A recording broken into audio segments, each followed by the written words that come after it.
नमस्कार, न्यूज 24 देख रहे हैं आप और आपके साथ मैं हूं सऊद मोहम्मद खालिद। जी हां, यूपी की ब्रेकिंग न्यूज और उसमें सबसे पहले बात किसानों की, क्योंकि यूपी चुनाव में किसानों को साधने में जुटी हुई नजर आ रही है बीजेपी।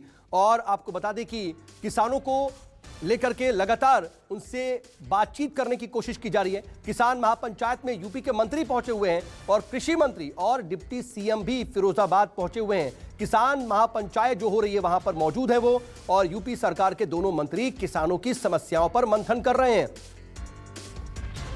मानस श्रीवास्तव मेरे साथ, मेरे सहयोगी इस वक्त लाइव इस खबर पर जुड़ रहे हैं। मानस, भले ही खुले तौर पर यह माने ना यूपी सरकार की किसानों के आंदोलन का यूपी चुनाव में असर होगा, लेकिन यह कोशिशें बताती हैं कि कहीं ना कहीं सरकार काउंटर करने की कोशिश जरूर कर रही है।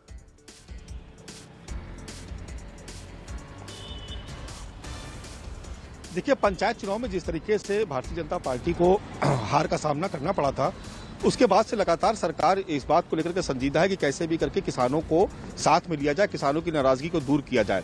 लेकिन किसानों का आंदोलन अपनी जगह चल रहा है और आज फिरोजाबाद में जो भारतीय किसान यूनियन का जो भानु गुट है उसने एक महापंचायत बुलाई है। वहां पर हजारों लाखों किसान वहां पर मौजूद हैं और ऐसे में सरकार की तरफ से नुमाइंदगी करने के लिए deputy CM doctor Dinesh Sharma और कृषि मंत्री सूर्य प्रताप शाही वहां पर पहुंचे हुए हैं। किसान अपनी समस्याएं रखेंगे, सरकार उस पर विचार करेगी, बातचीत करेगी।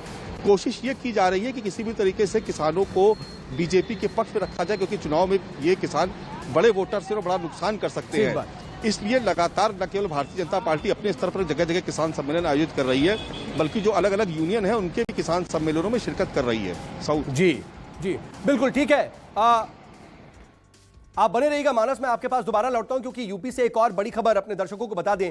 दरअसल बीजेपी और बीएसपी सपा के बाद अब ब्राह्मणों को साधने में आम आदमी पार्टी भी जुटी हुई नजर आ रही है और आज ही लखनऊ में चाणक्य विचार सम्मेलन की शुरुआत आम आदमी पार्टी कर रही है। लखनऊ में यूपी प्रभारी संजय सिंह आज विचार सम्मेलन की शुरुआत करेंगे और कुछ देर बाद यानी कि दोपहर 2 बजे गांधी भवन में ही इस कार्यक्रम का आयोजन किया गया है। तो सभी पार्टियां दरअसल ब्राह्मणों को साधने में किस तरह से जुटी हुई हैं, इस आयोजन से समझा जा सकता है। मानस श्रीवास्तव मेरे साथ, मेरे सहयोगी लगातार लाइव जुड़े हुए हैं। मानस, बीजेपी, सपा, बसपा कोई पीछे नहीं है और अब आम आदमी पार्टी भी।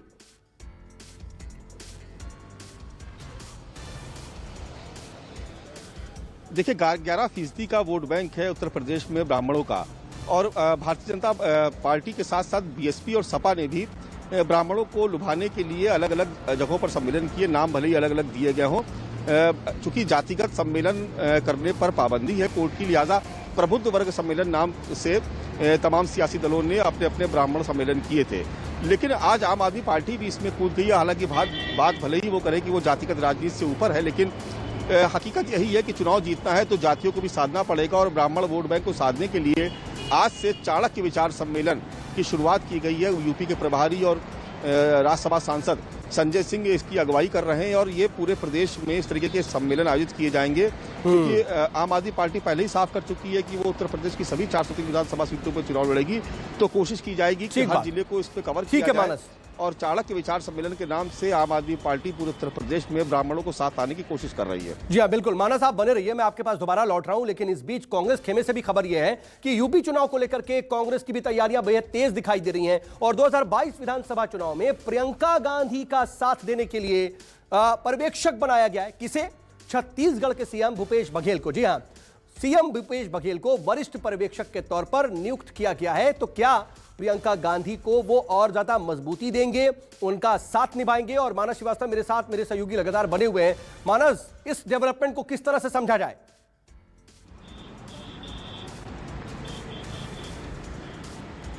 देखिए, इसके कई सियासी मायने हैं। देखिए, 3 दशक से उत्तर प्रदेश की सियासत से कांग्रेस बाहर है और इस बार प्रियंका गांधी की अगुवाई में कोशिश की जा रही है कि किसी भी तरह से उत्तर प्रदेश में कांग्रेस इतनी मजबूत जरूर हो जाए कि भले ही सत्ता तक ना पहुंच सके, लेकिन सत्ता की चाबी उसके हाथ में आ जाए।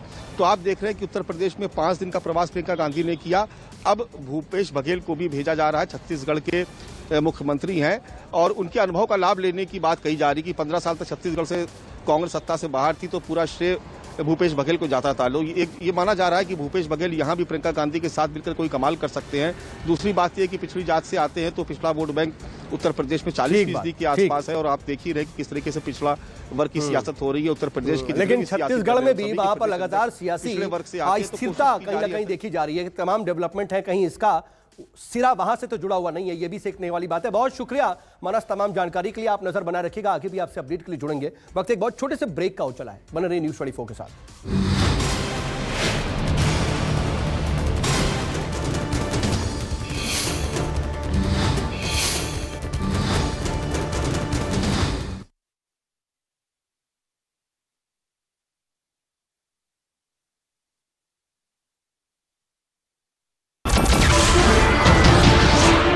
नमस्कार, मैं हूं मानक गुप्ता।